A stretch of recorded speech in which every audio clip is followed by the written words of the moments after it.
तर फ्रेंड्स, बघता बघता 50 रेसिपीज आपल्या ज्या आहेत त्या पूर्ण झालेल्या आहेत.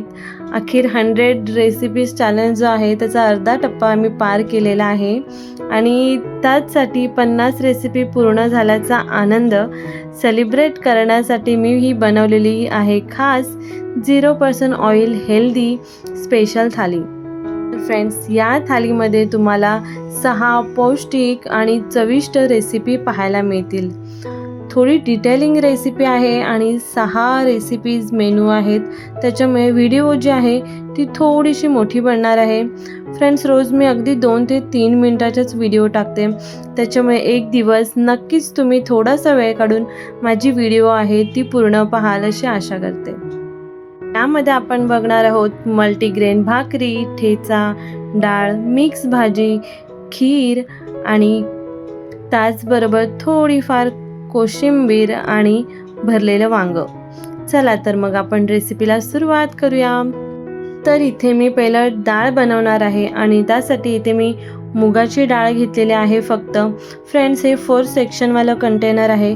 याची जर तुम्हाला लिंक पाहिजे असेल तर मी खाली डिस्क्रिप्शन बॉक्समध्ये दिलेले आहे. एकदा व्हिजिट करून नक्की पहा. मेशोवरून घेतलेले आहे. क्वालिटीसुद्धा छान आहे. प्रोडक्ट खूप सुंदर आहे, यूजफुल आहे. तुम्ही असे 4 वेगवेगळे डाळ वगैरे तुम्ही ठेवू शकता, कडधान्यसुद्धा ठेवू शकता आणि बाय 1 गेट 1 अगदी 180पर्यंत 2 मिळून जातात कॉम्बो प्रोडक्ट.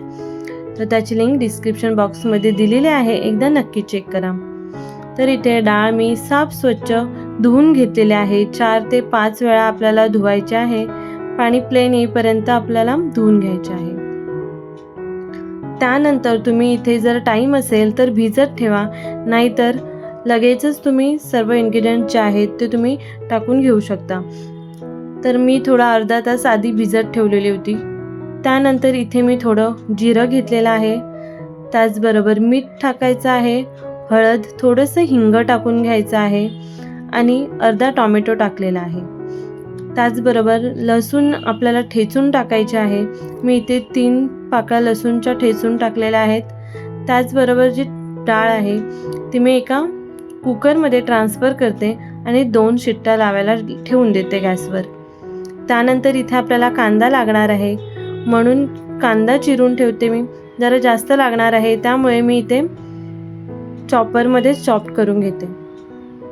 फ्रेंड्स, हा पिजनचा आहे चॉपर, खूप छान आहे. 5 ते 6 वर्ष झाली मी यूज करते, सुंदर आहे. याचीसुद्धा जर तुम्हाला लिंक पाहिजे असेल तर डिस्क्रिप्शन बॉक्समध्ये दिलेलं आहे. ह्याचं बेस्ट पार्ट आहे की जर तुम्हाला कांदा लवकरच यूज होणार नसेल तर तुम्ही ह्याला झाकणसुद्धा आहे, तर तुम्ही झाकण ठेवून बाजूला ठेवून देऊ शकता. पिजनचा आहे, क्वालिटी 1 नंबर आहे. लिंक डिस्क्रिप्शन बॉक्समध्ये दिलेले आहे. त्याचबरोबर आता मी इथे भाजी तयार करते. भाजीसाठी इथे मी गाजर, फ्लावर घेतलेला आहे, शिमला मिर्च, वाटाणा आणि कोथिंबीर. फ्लावर थोडंसं मी 4 मिनटं पाण्यामध्ये उकळून घेतलेलं आहे. कढईमध्ये थोडंसं जिरं टाकून घेतलेलं आहे, हिंग घेतलेला आहे. इथे आपण तूप, तेल काहीच यूज करणार नाही आहोत. पूर्ण आपली जी थाली आहे ती 0% ऑइलपासून बनणार आहे, म्हणजेच विदाऊट ऑइल बनणार आहे. कांदा टाकून घ्यायचा आहे. अगदीच 2 मिनटं आपल्याला परतवून घ्यायचं आहे. थोडंफार सॉफ्ट होईपर्यंत आपल्याला परतवायचं आहे आणि त्यानंतर इथे शिमला मिरची जी आहे ती टाकून घ्यायची आहे. शिमला मिरची टाकल्याच्या नंतर आपल्याला इथे मीठ टाकून घ्यायचं आहे, जेणेकरून आपली कांदा आणि शिमला मिरची आहे ती लवकर सॉफ्ट होईल. मीठ टाकल्यामुळे मिठाला पाणी सुटतं आणि भाजी जी आहे ती लवकर सॉफ्ट होते. तर अशा पद्धतीने आपल्याला पूर्णपणे मिक्स करून घ्यायचं आहे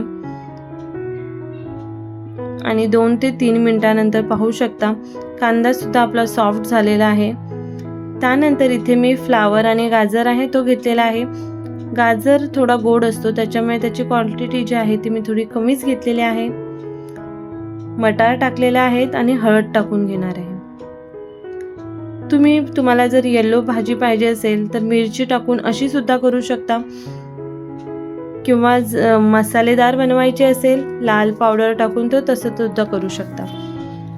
सर्व भाज्या टाकल्याच्या नंतर झाकण ठेवून वाफवून घ्यायचं आहे. तोपर्यंत आता आपण इथे खीर करणार आहोत. खूप सारे मेनूज आहेत, त्याच्यामुळे आपण एकाच वेळेला जसं जसं टाईम मिळेल तशा रेसिपीज करून घेणार आहोत. बाउलमध्ये मी गव्हाचे शेव होते ते काढून घेतले होते. बाउलमध्ये ॲक्च्युली तोडायला नाही जमत, सगळं बाहेर पडतं, त्याच्यामुळे मी कढईमध्येच थोडंसं तोडून घेतलेलं आहे. आणि असंच आपल्याला 2 मिनटं रोस्ट करून घ्यायचे आहेत कढईमध्ये. आणि नंतर थोडंसं गरम पाणी टाकून घ्यायचं आहे. इथे गरम पाणी टाकायचं आहे म्हणजे शेवया ज्या आहेत ते छान फुलतात. तर त्यानंतर आपल्याला इथे ड्रायफ्रूट्स टाकून घ्यायचे आहेत. तुम्हाला इथे ड्रायफ्रूट्स कटरची लिंकसुद्धा खाली मिळून जाईल. तर इथे ड्रायफ्रूट्स टाकून घेतलेले आहेत. आणि त्याचबरोबर अर्धी वाटी इतकं मी गूळ टाकलेला आहे. गूळ पावडर यूज केलेले आहे. तुमच्याकडे नॉर्मल गूळ असेल तो सुद्धा यूज करू शकता. आणि आता इथे आपल्याला खीर जी आहे ती शिजवून द्यायची आहे. त्याचबरोबर मी इथे इलायची पावडर टाकलेली आहे. इलायची पावडर टाकून आता आपल्याला छानपैकी शिजवून घ्यायची आहे खीर. तर आपली खीर आहे ती मी दुसऱ्या साईडला शिफ्ट करते. आणि आता इथे बघू शकता भाजी जी आहे आपली थोडीशी सॉफ्ट झालेली आहे. आपल्याला मध्ये मध्ये चेक करायचं आहे, नाहीतर भाजी जी आहे ते लागून जाईल आणि मग कडूसुद्धा लागायची शक्यता असते. आता आपल्याला इथे लाल तिखट, गरम मसाला आणि इथे मी पेरी पेरी मसाला यूज करणार आहे. तुम्ही इथे मॅगी मसालासुद्धा यूज करू शकता. अगदीच काही नसेल तर धना जिरा पावडर, चाट मसाला किंवा थोडीशी आमचूर पावडर टाकली तरीसुद्धा चालेल. आपले फ्लावरसुद्धा जो आहे तो मी बॉईल करून घेतलेला होता. थोडंसं आता आपल्याला झाकण ठेवून वाफवून घ्यायचं आहे. आणि इथे आता आपल्याला ठेच्याची तयारी करायची आहे. ठेच्यासाठी मी इथे आठळी घेतलेल्या आहेत, म्हणजेच फणसाच्या बिया. आता इथे आपण भाजायला ठेवूया, तोपर्यंत आपण ठेचाची तयारी करू. ठेचासाठी मी इथे लसूण घेतलेला आहेत, 10 पाकळ्या लसूण, त्याचबरोबर 2 मिरच्या घेतलेल्या आहेत. मिरची थोडी तिखट होती म्हणून मी 2च घेतलेल्या आहेत. तुम्ही कमी जास्त करू शकता आवडीप्रमाणे. कोथिंबीर टाकलेली आहे. त्याचबरोबर कांदा घेतलेला आहे. कांदासुद्धा आपण आधीच चिरून ठेवलेला होता, त्यातलाच मी थोडासा कांदा घेतलेला आहे. आणि अशा पद्धतीने ठेचा जो आहे तो ठेचून घेतलेला आहे. तुम्ही पाहू शकता ठेचा तयार झालेला आहे. आणि इथे बाजूला तुम्ही पाहू शकता आपल्या आठळी ज्या आहेत त्यासुद्धा भाजलेल्या आहेत. त्यानंतर आपण भाजीकडे वळूया. भाजी आपली पूर्णपणे तयार झालेली आहे. छान अशी भाजी, मस्त चविष्ट. तुम्हाला पाहिजे तर वरून तुम्ही लिंबू टाकू शकता. तर छान अशी भाजी तयार आहे. थोडीशी वरती कोथिंबीर टाकू, पाहू शकता. त्याचबरोबर आपली खीरसुद्धा रेडी आहे. तुम्ही पाहू शकता पातळ घट्ट जितकं तुम्हाला पाहिजे तशा पद्धतीने तुम्ही कमी जास्त करू शकता. मी इथे पाणी यूज केलेलं आहे. इथे मी दुधाचा वापर केलेला नाही आहे. तुम्हाला पाहिजे तर दूध घ्या. खीर रेडी आहे. आता आपण रोस्टेड बैंगन करणार आहोत, वांग करणार आहोत. तर इथे गावठी वांगे जे असतात ते मी घेतलेले आहेत. आणि वांगे जे आहेत तोपर्यंत भाजतोय तोपर्यंत आपण आपला ठेचा आहे त्या रेसिपीकडे कंटिन्यू वळूया. इथे आठळी ज्या आहेत त्या मी ठेचून घेतलेल्या आहेत. इथे सगळ्या आठळी मी यूज केलेल्या नाही आहेत. 4 ते 5 आठळी घेतलेल्या आहेत. इथे ठेचा मी थोडासा काढून ठेवलेला आहे आणि आठळी घेऊन अशा पद्धतीने ठेचून घेणार आहे. तुम्ही थोडंसं लिंबू टाकू शकता. आणि आपला ठेचा जो आहे तो रेडी आहे. मीठसुद्धा टाकायचं आहे आणि मी ठेचा एका डब्यामध्ये काढून ठेवून देते. अशा पद्धतीने आपला ठेचासुद्धा तयार झालेला आहे. आणि जे जे आपले मेनूज रेसिपीज झालेल्या आहेत त्या आपण एका ह्याच्यामध्ये काढून घेणार आहोत. तिथे पॉटमध्ये मी एका काढून घेते. फ्रेंड्स, खूप छान आणि खूप इझी बनणाऱ्या रेसिपी आहेत आणि याच्यामध्ये काही स्पेशल असं काहीच नाही आहे मी यूज केलेलं. रेग्युलर आपलं जे घरचं आहे तेच मी इन्ग्रेडियंट्स यूज केलेले आहेत. इथे डाळसुद्धा आपल्याला झालेली आहे. फोडणी वगैरे काहीच द्यायची नाही आहे. आपली भन्नाट आणि टेस्टी डाळ जी आहे ती रेडी आहे. इथे तुम्हाला जर घट्ट वाटत असेल तर थोडंसं गरम पाणी टाकू शकता. आपल्याला पुन्हा उकळायची काही गरज नाही आहे. जर तुम्ही गरम पाणी टाकताय तर थोडंसं फक्त मिक्स करा आणि डाळसुद्धा आपल्याला इथे काढून घ्यायची आहे. थोडीशी आपल्याला हलकी कोथिंबीर टाकून घ्यायची आहे, म्हणजे दिसायला सुंदर दिसेल. तर इथे आपला 3 रेसिपी झालेल्या आहे, डाळ, भाजी आणि ठेचा. त्याचबरोबर खीरसुद्धा झालेली आहे. तर मी खीरसुद्धा काढून ठेवून देते. मी सगळं व्यवस्थित काढून घेते, म्हणजे सगळा पसारासुद्धा होणार नाही आणि माझं किचनसुद्धा क्लीन राहील. मी इथे हा ड्रायफ्रूट्स कटर यूज केलेला आहे. याची लिंकसुद्धा तुम्हाला डिस्क्रिप्शन बॉक्समध्ये मिळेल. त्यानंतर इथे वांगं झालेलं आहे छानपैकी रोस्ट करून. त्यानंतर आपल्याला साल काढून घ्यायची आहे. थंड करून घ्या, नाहीतर हात भाजेल. त्यानंतर छानपैकी साल काढून झालेले आहे. इथे मी कट करून घेणार आहे आणि जो आपण थोडासा ठेचा काढून ठेवलेला होता तो मी इथे यूज केलेला आहे. असं जर तुम्ही कधी खाल्ला नसाल तर एकदा नक्की ट्राय करून पहा, खूप छान लागतो. ठेचा नको असेल, जर तुम्ही रेग्युलर खात असाल तर थोडंसं तेल टाकून इथे मीठ आणि मसाला टाकून घ्या आणि छान असं स्मोक द्या, खूप छान लागतं. तर इथे मी ठेचा टाकून घेतलेला आहे आणि वरून थोडंसं मीठ आणि लिंबू टाकणार आहे. त्याचबरोबर बारीक चिरलेला कांदा आहे आपल्याकडे, ऑप्शनल आहे, माझ्याकडे होता त्याच्यामुळे मी टाकून घेतलेला आहे. स्किप केला तरी चालेल. कांदा, कोथिंबीर सर्व टाकून घेतलेला आहे. मीठसुद्धा थोडं टाकणार आहे कारण आपण कांदासुद्धा घेतलेला आहे. नंतर त्याच्यावर लिंबू पिळायचा आहे आणि छान चटकदार असा ठेचा आपला रेडी आहे. त्याचबरोबर आता आपल्याला कोशिंबीर करायची आहे, म्हणजेच रायता. इथे मी काहीच यूज केलेलं नाही आहे. अगदी दही आणि काकडी, मी अर्धी काकडी यूज केलेली आहे. त्याचबरोबर थोडासा कांदा ऑप्शनल आहे. तुम्ही गाजर वगैरे काही असेल तर तुम्ही टाकून घेऊ शकता. ते इथे मी कांदा, काकडी आणि थोडंसं मीठ घेतलेलं आहे आणि छानपैकी आपला रायता जो आहे तो रेडी करून घेतलेला आहे. तर ऑलमोस्ट आपल्या 5 रेसिपी ज्या आहेत, मेनू जे आहेत आपले व थालीमधले ते पूर्ण झालेले आहेत. फक्त आपली जी भाकरी आहे ती पेंडिंग आहे, तिलासुद्धा सुरुवात करूया. इथे मी काकडीची भाकरी केलेली आहे. तुम्ही इथे दुधी, गाजर, बीटरूट काही यूज करू शकता. इथे मी काकडी यूज केलेली आहे. काकडीमध्ये पाणी असतं म्हणून आपल्याला पाणी थोडं कमी यूज करायचं आहे. काकडी किसून घेतलेले आहे. त्याचबरोबर इथे मी आता नाचणीचं पीठ घेणार आहे. त्याचबरोबर तुम्ही ज्वारी, बाजरी आणि थोडंसं पाहिजे तर गव्हाचं सुद्धा पीठ तुम्ही घेऊ शकता. तुम्ही तुमच्या आवडीनुसार घेऊ शकता. पण इथे आपल्याला तांदळाचं पीठ यूज करायचं नाही आहे, शक्यतो स्किप करा.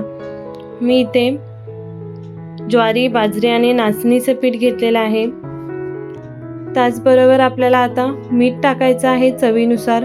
हळद टाकून घ्यायची आहे. लाल पावडर, गरम मसाला, धना जिरा पावडर, त्याचबरोबर थोडीशी आमचूर पावडर किंवा चाट मसाला तुम्ही यूज करू शकता. चाट मसाला नसेल तर दही यूज करू शकता, थोडंसं आंबटपणा यायला, म्हणजे त्याची चव जी आहे ती खूप सुंदर लागते. इथे तुम्ही अद्रक लसूणची पेस्टसुद्धा टाकू शकता आणि भरपूर अशी कोथिंबीर घ्यायची आहे, छान ग्रीन, ताजी, टवटवीत बारीक चिरून घ्यायची आहे. आणि तुम्ही इथे लिंबूसुद्धा घेऊ शकता. मी इथे थोडंसं लिंबू यूज केलेलं आहे आणि पहिलं पाणी न टाकता मळून घ्यायचं आहे. त्याचबरोबर आपल्याला सफेद तीळ यूज करायचे आहेत. माझ्याकडे सफेद तीळ होते त्याच्यामुळे मी यूज केलेले आहेत. नसतील तर स्किप केला तरी चालेल. भाकरीच्या वरती दिसायला ते खूप सुंदर दिसतात. पाणी न टाकता आधी जितकं काकडीमधलं पाणी होतं त्याच्यामध्ये आपल्याला पीठ मळून घ्यायचं आहे. इथे मी लिंबू टाकलेला आहे. जर तुम्ही चाट मसाला किंवा दही यूज करताय तर मग लिंबू घेऊ नका, स्किप केला तरी चालेल. तर इथे मला थोडंसं पीठ जे आहे ते ड्राय लागत होतं त्याच्यामुळे अगदीच थोडंसं मी पाणी टाकून घेतलेलं आहे. आणि जसं आपण थालीपीठसाठी जो आपला पीठ तयार करतो तशा पद्धतीने थोडं सैलसर असं घ्यायचं आहे. म्हणजे भाकरी जी आहे ती खूप सॉफ्ट बनते. जास्त कडक पीठ घ्यायचं नाही आपल्याला. आपल्याला हाताने थापून घ्यायचं आहे. त्याच्यामुळे अशा पद्धतीने सैलसर असं पीठ मळायचं आहे. 2-3 मिनटं अशा पद्धतीने मळून घ्यायचं आहे. म्हणजे भाकरीला साईडने क्रॅक जाणार नाहीत. तर इथे मी 2 भाकरी करून घेणार आहे. अगदी चवीला खूप चवदार आणि टेस्टी लागते.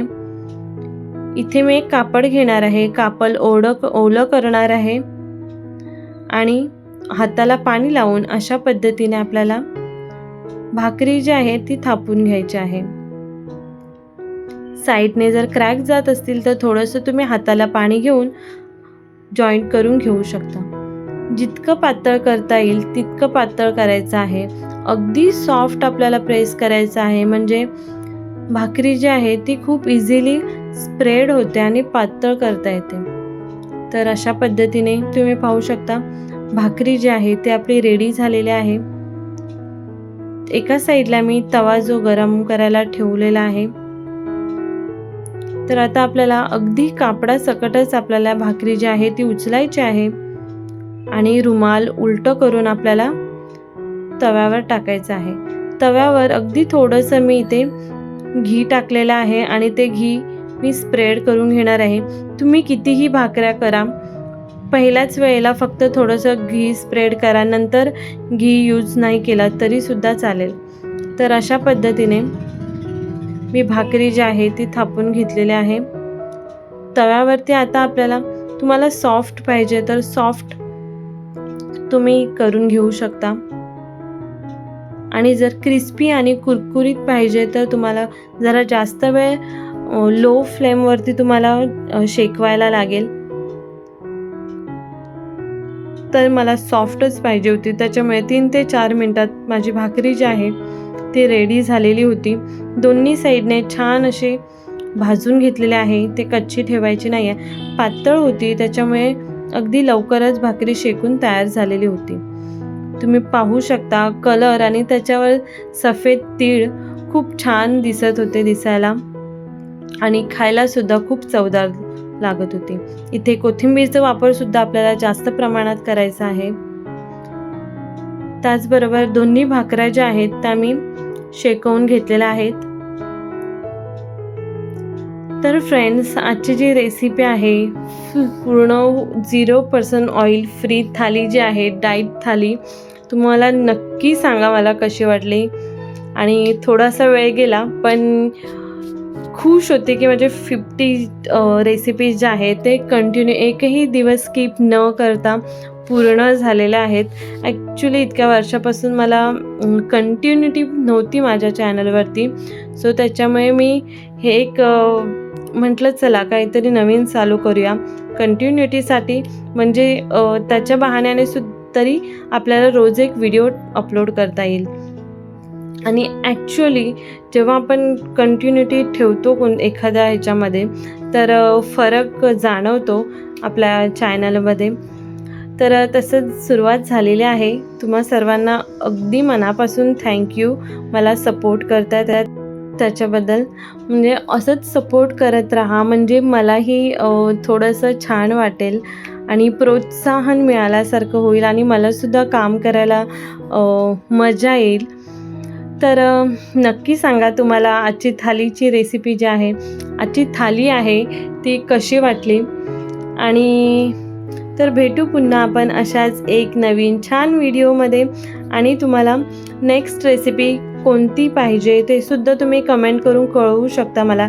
जर तुम्हाला एखादं इन्ग्रेडियंट्स आवडत असेल तर तर मला पनीर आवडतो, तर अजून पनीरच्या रेसिपी जर तुम्हाला आवडत असतील तर तुम्ही विचारू शकता की पनीरची अजून कुठची डाएट फूड रेसिपी बनवू शकतेस किंवा बनवून दाखव, असं मला तुम्ही सांगू शकता. मी नक्कीच ट्राय करेन तुमच्यासाठी. बाय, पुन्हा भेटूया.